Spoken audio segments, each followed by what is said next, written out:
शाम भी खूब है, पास महबूब है, जिंदगी के लिए। और क्या चाहिए पास में।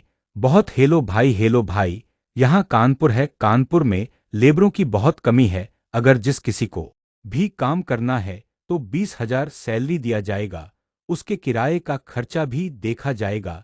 तो जिस किसी को भी काम करना है और कमेंट में बताइए, यहाँ पर काम होता है, काम का कुछ नहीं है। एक 26 दिन ड्यूटी करना है, 4 संडे का छुट्टी है, 20,000 सैलरी है, बैठने का सिर्फ काम है। बैठकर भेजिए मिठाइयाँ भेजिए अगर काम करना है तो। कमेंट में बताइए। बहुत बहुत ही बढ़िया मार्केट है कानपुर में। शाम भी खूब है, पास महबूब है, जिंदगी के लिए। और क्या चाहिए पास में।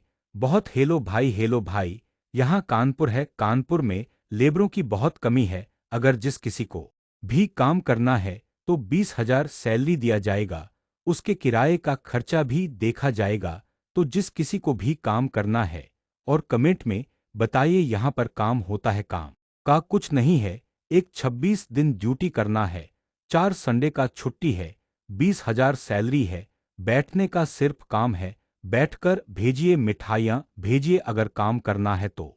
कमेंट में बताइए। बहुत बहुत ही बढ़िया मार्केट है कानपुर।